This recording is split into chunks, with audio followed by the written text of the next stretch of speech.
And I just had this opportunity to interview hundreds and hundreds and hundreds of people while at Amazon and then similar at Sony PlayStation. And that experience not only got me really close to, exactly what it is that differentiates, the people who land the role from those who miss out.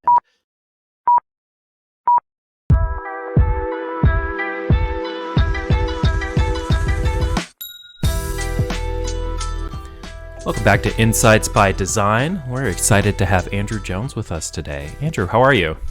I am very well, thank you. I'm very well. Thank you so much for having me. We're so happy to have you. We've been following you on LinkedIn for a long time. I've watched your YouTube videos, and we're excited to speak with you today. Andrew, for those who aren't familiar with you, would you mind just giving a quick background? Yeah, I can. So, if I start way back, so I am originally from New Zealand, but I now live in the United Kingdom, and I have done for the last 14 or 15 years, which is why I have a little bit of a hybrid accent that you might not be able to place. So I grew up in New Zealand, went to university in New Zealand, and then worked for a little bit. Interestingly, thinking about what I do now, I didn't study data science or computer science or math or anything like this. I did degrees in marketing, and I did another degree in psychology.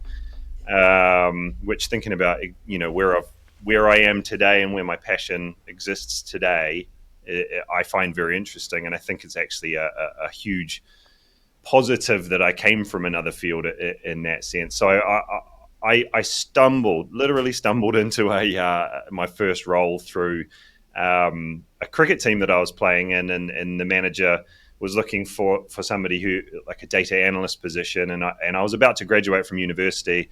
And I was talking to him, and I said, I like math. I've got a marketing degree, and it was a marketing analyst role. And he said, you should just apply for the role.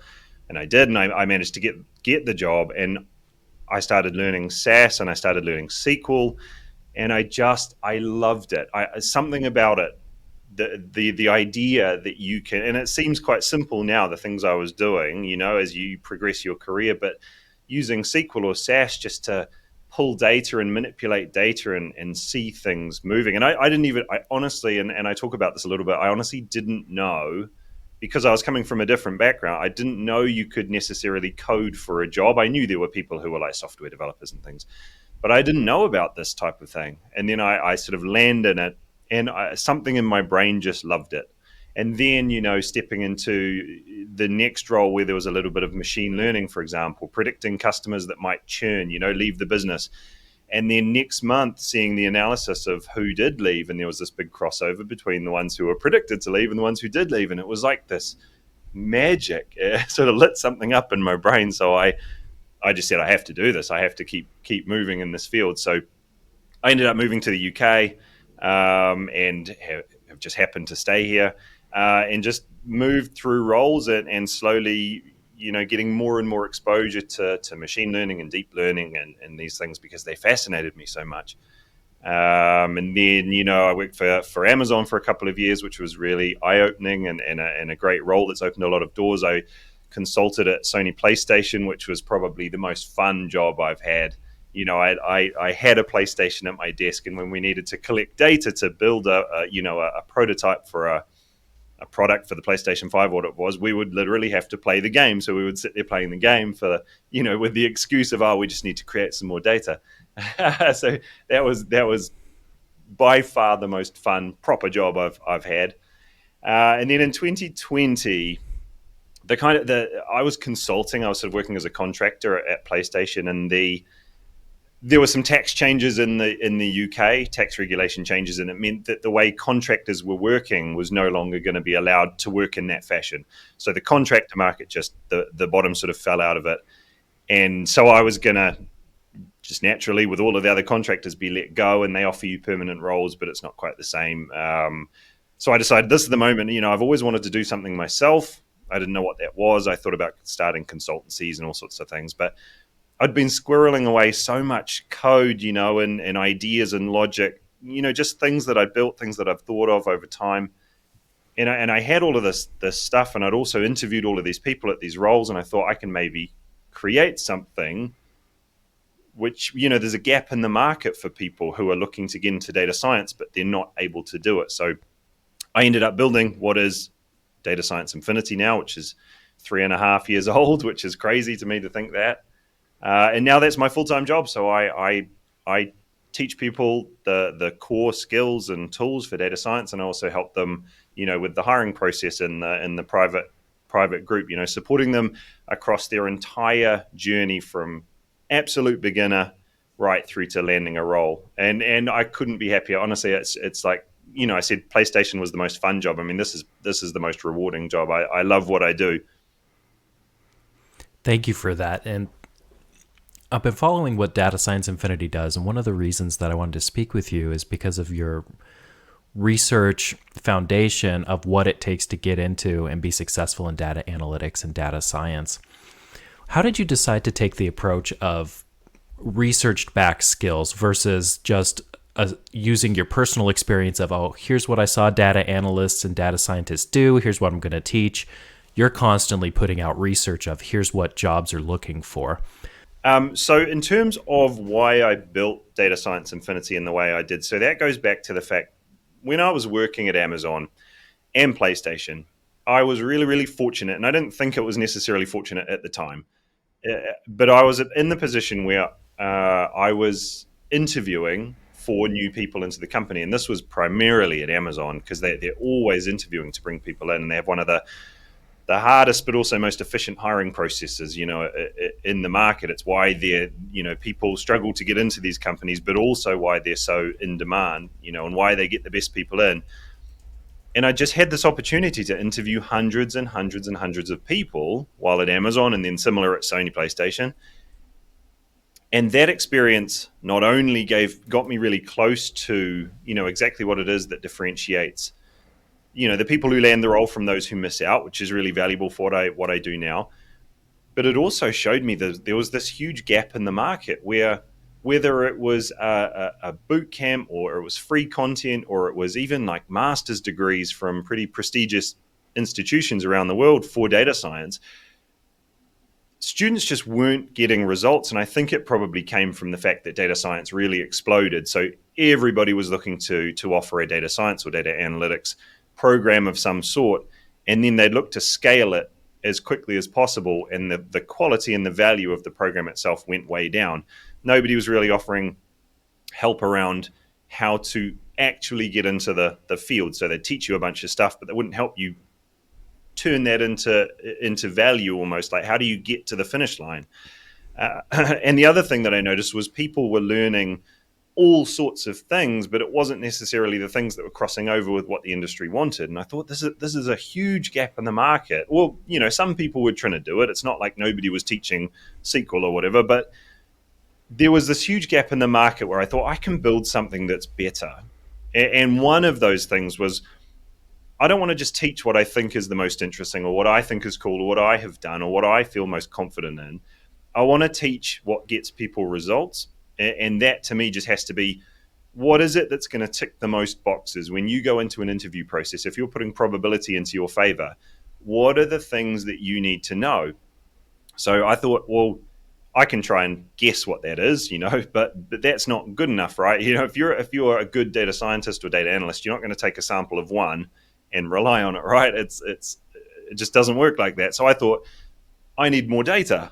So I went out and started interviewing and talking to hiring managers, recruiters, and just general leaders in the field, and said, what is it that you're using in your role? What is it that's adding value in your team? And bypassing even job descriptions, because we know how bad job descriptions are. We know how they're not really aligned to the role. Some companies are getting better at this. But bypassing that, having an actual conversation with them and saying, what are you using? How are you using it? Why are you using that? And then sort of compiling all of that data. And I've continued to have these conversations over time to make sure I update my view of the market. And so the curriculum of Data Science Infinity is completely driven by that.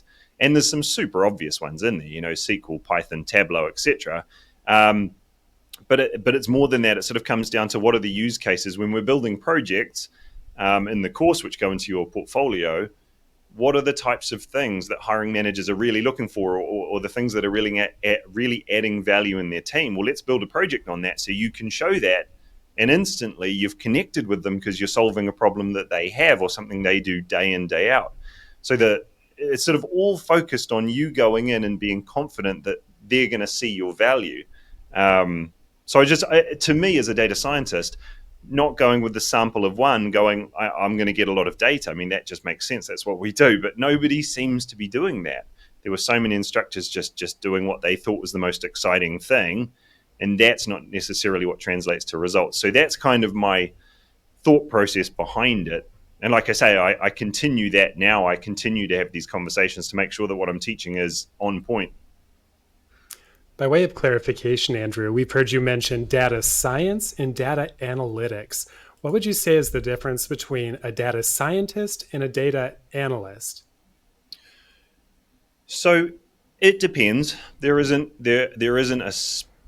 a one black and white answer to that question, because one company's data analyst might be another company's data scientist. They've really blended. Data science is such a broad term these days. Data analytics is such a broad term. There is a lot of crossover. If you were looking for where they cross over less, you'd find less analysts doing sort of more heavy machine learning work or deep learning work, whereas you'd find maybe more analysts doing business intelligence type work, building reports type thing. That would be the general way. But to be honest, when I've been working as a data scientist, and a lot of the data scientists that I know and that I've worked with, a lot of it is still analysis in one sense, right? You're not just taking the data and just using it and not thinking about it. You are thinking about, what does it say? What are the insights? And sort of reporting that back to the business. You might go on and build something with a machine learning model, for example, but the roles are there's a lot of crossover now, and that spectrum continues out towards data engineering, where even they have a crossover with those two roles. But they do, there's some niche things which they sort of do that data scientists do less often in most roles, and data analysts would do even less often. So I don't think there's a specific difference that you can pin down. In fact, from the students who come out of Data Science Infinity, data scientist is the most common job that they get, but data analyst is right behind it. And then all of the variations, product analyst, insight analyst, decision scientist, etc. There's so many titles these days. Data scientist is becoming a less common job title, I think, but all of those things that fit into data science are still, people are coming out of the course and landing all of these different job titles now, whereas before they'd go out and they'd kind of land a data science role. So it's an interesting question. I think that landscape is still evolving, but data science is becoming a little bit more pure now, especially with the break-off of data engineering. That was a huge win for data science as a field, because people thought, we'll bring in a data scientist and they'll fix everything. It was like a panacea for all things data related, and we learned very quickly that wasn't the case. There was a reliance on what has now become data engineering that wasn't being done, and now we've done that. A lot of companies have hired one or two data engineers, and that really blew up. And now that's leveling off, because most companies don't need more than a couple of data engineers unless you've got novel new data coming in all the time. It becomes more of a maintenance job. So it's been an interesting sort of 2-3 years. For every data engineer that people brought in, now they've got the data in place and it's clean and the pipelines are there, and now they can bring in the data scientists to start adding value again. So data science sort of plateaued and data engineering grew out of it, and now we're going to see data analytics and data science really flourish again because of data engineering. I love that. Yeah, I remember seeing a lot of job postings for full stack data scientists, and what they really wanted was a data engineer, which is why your approach is so important, because job postings aren't reliable. A lot of times it's edge cases and just a wish list, and the job titles don't necessarily make sense or correspond with what the actual duties of the role are. With that, what new skills are you seeing that are critical for either a data analyst or a data scientist to have to be successful? So I think from a data scientist point of view, that touching on the last point I was making, I think almost like the best role, if you were to put yourself in the best position going forward for a career in data around the data science area, I think it's a data scientist who knows the ins and out of data engineering. I think we're going to see data engineering. We saw it really spike, and I think that's going to level off. And now we're going to see data science and data analytics grow alongside it again. But it's those things which can mean you can deal with the data as well. So I think for a data scientist or a data analyst, knowing, feeling pretty confident with GitHub, for example, whereas people might not have before, a cloud platform, I think, is something that everybody needs to know now. I'm currently in the trenches of building out the new section on the cloud in AWS for Data Science Infinity, because over time, it's the hiring managers I'm talking to over time, it's becoming more and more and more common for them to be asking for that of data analysts and data scientists to have a good grasp of AWS or Azure or GCP, or just knowing the concepts in general. So to me, that means I have to build that into the course now. Something like Docker, as a tool, it's good to know how that works, I think. So I actually outsourced that to Andreas Kretz, who's a data engineering instructor and coach. And I said to him, could you build a section on Docker, because you're the expert there. And so I've integrated that into Data Science Infinity. I'm going to do more and more of that with experts in other fields. As soon as it becomes something that reaches a critical mass of hiring managers saying this is what we're needing and this is what we're using, then I'll build that into the program. So people will always be evolving and developing their skills over time. But I think, like to go back to the start there, that there's things which just aren't evolving. The need for SQL, the need for a pretty good base understanding of statistics, and then some other math and things like Python's not going anywhere. R, it's a great language as well. Tableau, data visualization, these things aren't going anywhere. But there are evolutions. There always are evolutions, and I just try and keep up with those in the course. So based on the industry trends you're seeing, Andrew, would you recommend that analysts position themselves as a specialist or as a generalist in the job market at this point in time? I don't advise people specifically for either. I think there's enough generalist roles out there and there's enough specialist roles out there. The other thing is, for people that I'm teaching, you're often early in your career, and I don't think it's necessarily a good idea to all of a sudden go super specialized at the start, because you're missing out on the foundational layer of knowledge. And a lot of what my career has been built on, and a lot of other data scientists and data analysts and data engineers that I know, is they've built up that generalist skill set to start with, because that helps them specialize, because they know what they enjoy or what they're passionate about, but all of that knowledge helps them go up whatever path they want, because you get to a point where you can be very specialized in computer vision, for example. But you can be because in what situation should I use this particular tool or this particular skill or this particular concept, because I know how everything else works at a base level, and I can go and investigate that. I can weigh up the pros and cons. I can make a good decision. I don't think specializing super early and being super intense with that specialization is a good thing. I think you should be general to start with, and then let your passion drive your specialization, rather than really relying on the market. Unless I don't see any situation where jobs are going to be limited to one specialty. I think it's all about doing what you enjoy and what you find yourself good at, and those things often cross over. So pick your poison. Yeah, exactly. Follow your heart, but build up the core set first, because that's going to help you so much more than you think. In Data Science Infinity, not only is it a robust program, but you also put out a lot of free resources, both through webinars and also on YouTube and LinkedIn. Your YouTube has grown a lot, and I find it very helpful. In fact, sometimes I send some of my grad students there for your statistics videos. What motivated you to create the YouTube channel? So I've always primarily been on LinkedIn. So the reality for me now, and this is probably different for a lot of other people, is I'm running a business myself, right? And I need to tell people about that so they know about it and they can see why it's good or why it might be a fit for them.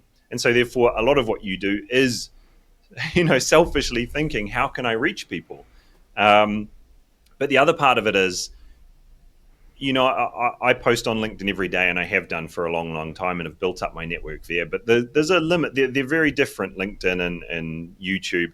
LinkedIn, you post something, and then 3 days later, it sort of disappeared off into the ether, right, into the abyss. It's gone. You can still find it, but it's gone. Whereas YouTube, you can post really deep, thoughtful things, and they stay there for a long time. I mean, you think about the things that you or I go and find on YouTube to help us on, like you say, you've sent some people to my statistics channel, but there's things I go and find, and it's like 12 years old, and that video is still ticking up and helping people. And I love that idea.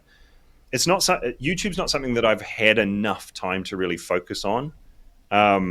It has really grown. Actually, something that's really cool. This literally arrived today, by the way. Talking about the growth of my channel, I can show this as well. This literally arrived in the mail today. I'll show you. So this is the 100,000 subscribers plaque. All this right. just turned up before the podcast. That's awesome. Congratulations. Yeah. Thank you. It's a weird one because, like I say, I've not.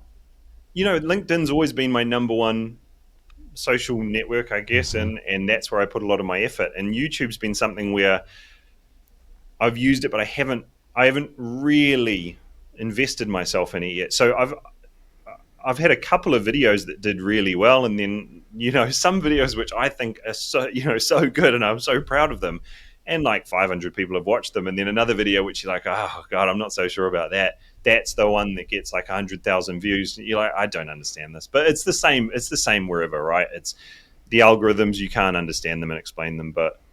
No, I'd like to do more on YouTube, and like the statistics. That is the statistics section from Data Science Infinity. So for me to put that out there, it's me sort of saying, hey world, like this is how I teach, and there's a much bigger point around how I do the statistics tutorials, and I love the fact that you've sent people to them, because touching back to where what I was saying at the very start, I didn't study math, I didn't study data science, so I did a little bit of math in psychology, and I have always been relatively confident with math, but only to to the end of high school, and then I never really went further than that.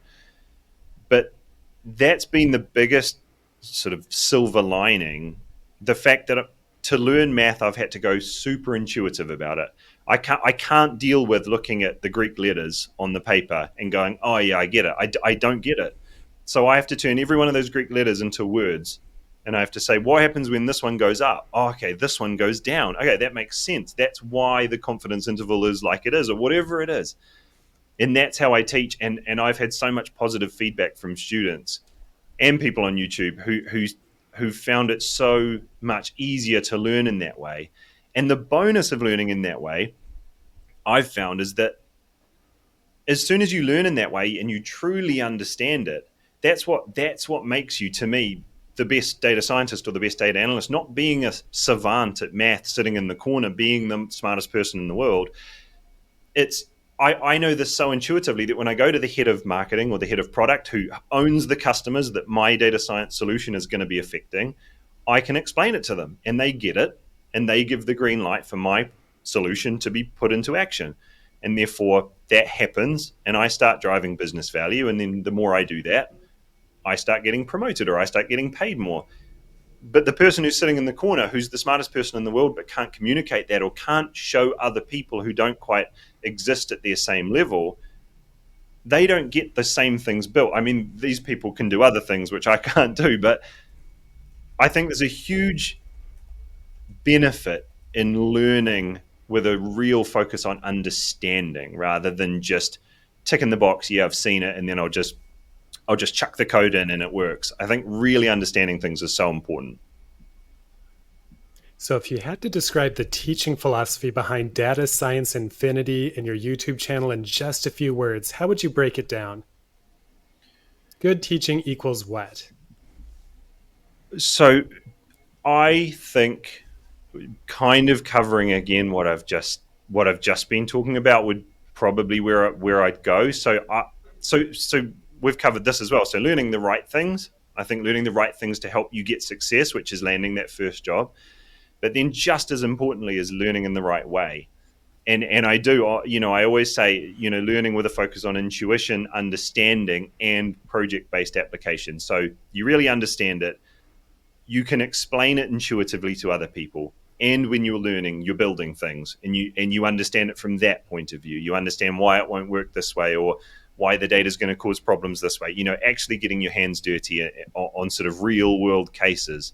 So that in essence is the teaching style of Data Science Infinity. It's intuitive. You're going to understand things properly in a way that you can understand them, you can explain them, and then you're going to build things with it. In the same way that you can then go to a hiring manager and say, look what I've built, and they'll go, cool, we do all of that stuff here, we need you, and therefore the job's done. I completely agree with that. I was speaking with the head of AI for a large insurance company the other day, and that's literally how he got his job. Is he built a prototype and sent it over to the head of data at this company. And they're like, that's exactly what we need. So they hired him to come build it for him.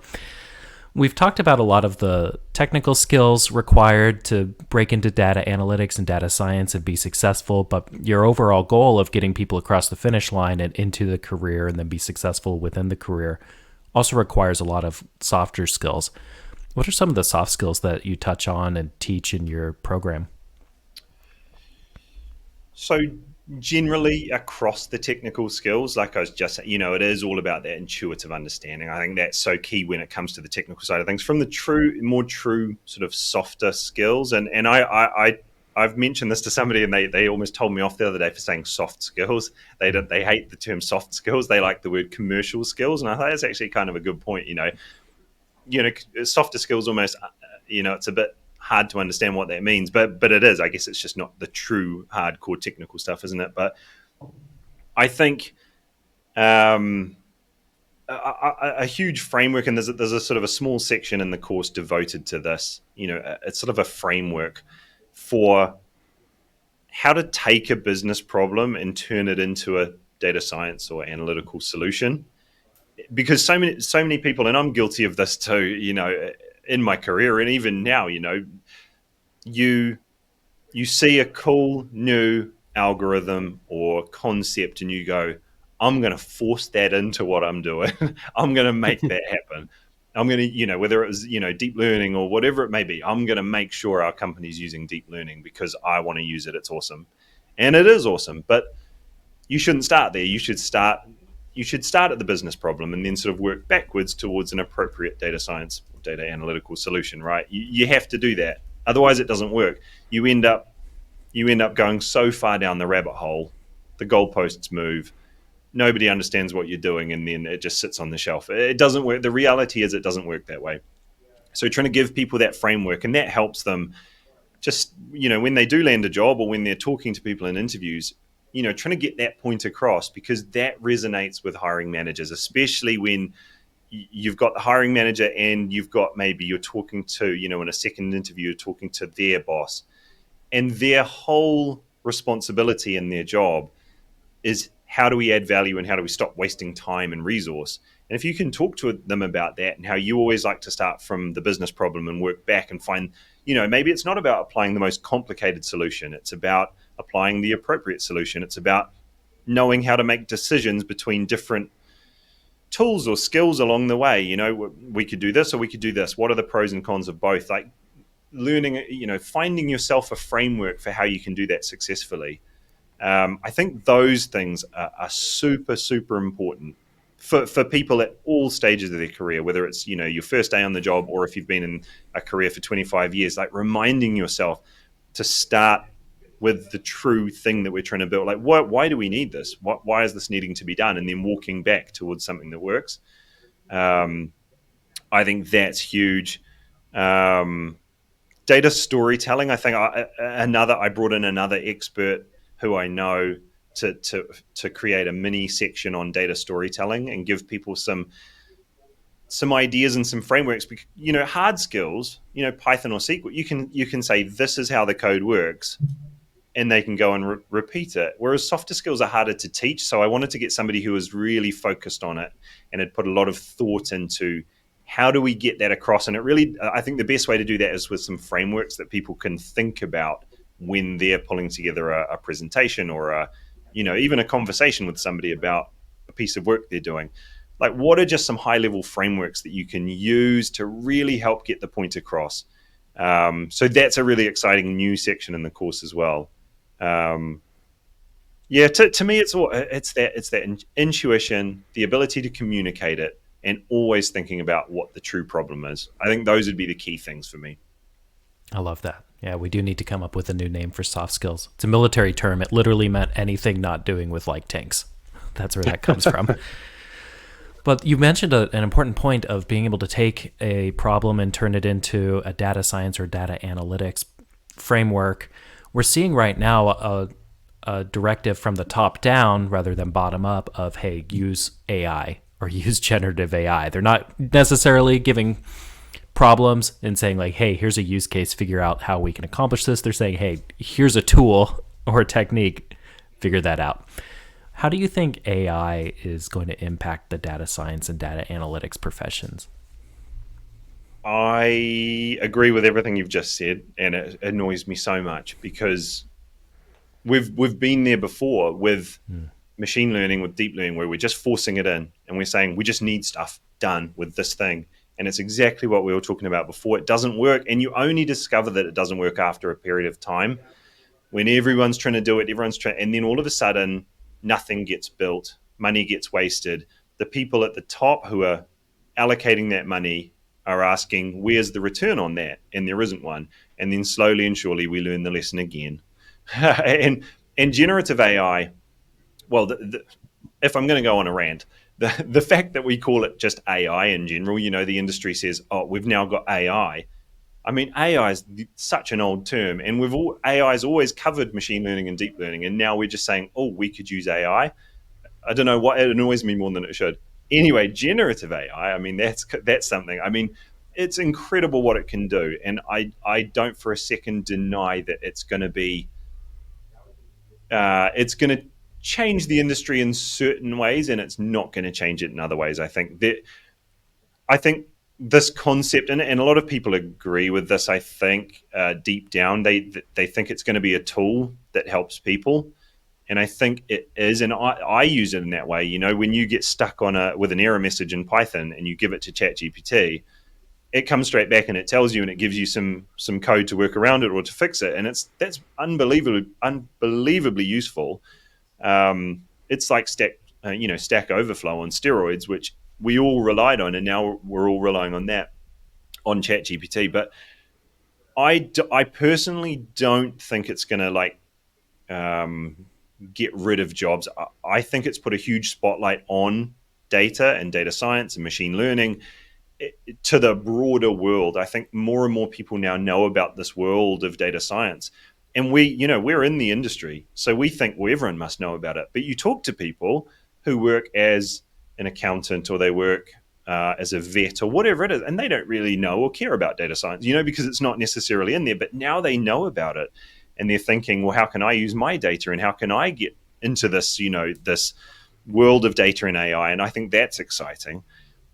I think it'll be a really useful tool that will help people. I think as data scientists and data engineers and data analysts, it's not going to start cutting out what we do and replacing us. It's just going to make the to-do list going to be longer. So now I have, a Python script that I need to get up and running that would have taken me a week, and now it takes me a day. Well, then I'm going to do that in a day, and I'm not going to sit there for 4 days, and my manager's not going to let me just sit there for 4 days. They're going to say, well, that now takes a day. Here's the next piece. The to-do list is going to get longer and longer and longer, and we're going to use AI to just do more. That's what I truly think will happen. It will shape the industry a little bit, but I think we're going to see in the next 6 months or a year, we're probably going to start seeing the same statistics that came out from data science 5-6 years ago. 85% of projects fail. We're going to start seeing the realities of it, and people are going to start having more prudent, realistic view on what it is and what it isn't, while it continues to evolve, which will open new doors, and we don't know what's behind those doors. But yeah, long story short, I think it's a tool that will help us, and we'll end up doing more. We won't end up out of a job. So as to-do lists continue to expand and as projects continue to fail, how do you help students deal with imposter syndrome? Yeah, so that's a really big thing, isn't it? I know almost, I would say almost all of the students that come on to Data Science Infinity, whether they say it or not, they're a little bit intimidated by this field because it's got a reputation of being hardcore coding, hardcore mathematics. The number of people that come on and say, will I be able to do it because I'm not good at math? And I want to tell them, like, you're not good at math. You got told that, or you believed that when you were 7 years old, and you went down the other path and you always said, I'm not a math person. But you can be. Math is just following a recipe. If you can make muffins, you can do math. It's honestly, you can if you get taught the right way. So skewing off the question a little bit there. So many people have imposter syndrome, or they have they don't feel confident that they can perhaps do these things, the coding, the math, the machine learning. And I think there's some key things you can do. And I do have a post like a graphic that I created after I sat for a day or two and really thought about, like, what is it that always pops up? I think social media doesn't help, right?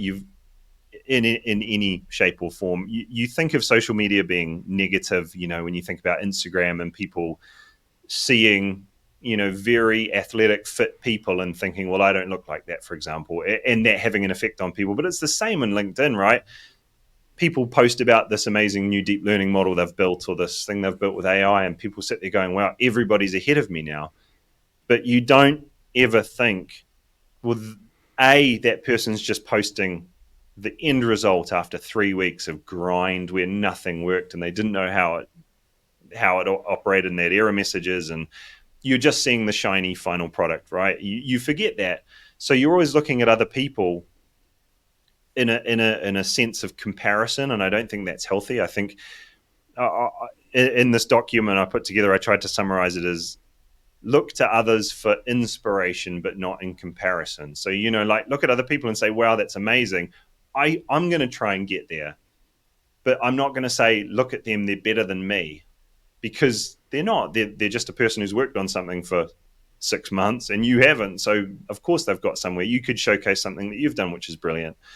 The idea of, and this is one that I can't remember where I heard this. It was some celebrity talking about how they talk to their kids. It was like Matthew McConaughey or something. I don't know where I heard this, but I really liked it. It was his mother or something had always said they weren't allowed to say I can't. They're only allowed to say I can't yet. That idea of, I don't know how that works, but don't limit yourself and stop there. Just say I can't do that yet. You have the potential to do anything. So if you put the hard work in, you'll get there.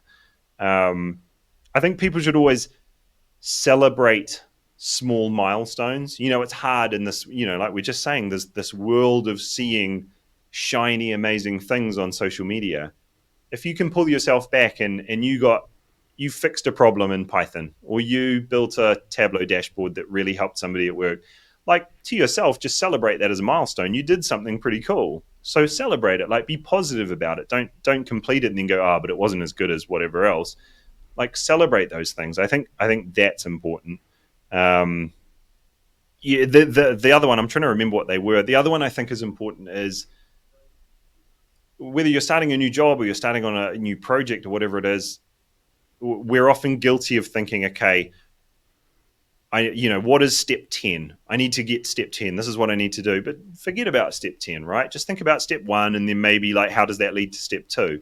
And get there and then navigate from there. Don't obsess over things that are too big to comprehend. Just take the small steps and similar to what I just said, celebrate those small milestones as you go. I think that helps people rationalize and bring this imposter syndrome down to something that they can manage. And I can tell why you're such a great coach. You've got the psychology background, which makes your resources and your teaching extremely accessible. you're passionate. You've got the technical background, but you also do the research to make sure that you're competitive and confident in what you're saying. Andrew, it's been an incredible conversation. Where can people find you? Well, thank you for having me. I've absolutely loved it. Thank you. So I'm on LinkedIn under Andrew-Jones-DSI. Andrew Jones is like the most common name in the world, so you'll probably find it a lot. But if you search me or Data Science Infinity, you will find me. On YouTube, I'm just under Andrew Jones. And then for Data Science Infinity, you can just find it at data-science-infinity.com. So there's all the details on how that program works, the curriculum, the support that you get, which is completely unlimited, dedicated one-to-one support, which I think is so huge for helping people get to where they want to be, and sort of differentiates it from a lot of other programs that sort of really thin out that support. And then it grows and evolves over time. There's always new stuff coming. So it's not 6 months and you're cut off and, I didn't become a data scientist, so now I don't have a job. You have lifetime access, which means, you're always learning and evolving. So I'm helping people land their second job, 2 years after they landed the first. And that's really cool to see that. So all the info is there. If you want to go have a look, if this is something you want to do, definitely consider it. Get in touch. You can do that via the website. You mentioned this, there's a free webinar, which is an hour long. And I go through a ton of stuff like resume, portfolio, the math you need to know. You get a PDF roadmap as well with it, which covers everything we discussed, because I try and cram as much into 60 minutes as we can. So it's pretty fast paced. And I also talk about, Data Science Infinity and that. But yeah, go and have a look at Data Science Infinity. And if you have any questions, I'm here to help. I'll always reply for people who are looking to get into the field. Beautiful. We'll drop all the links below. Andrew, thank you so much. Thank you. Thank you.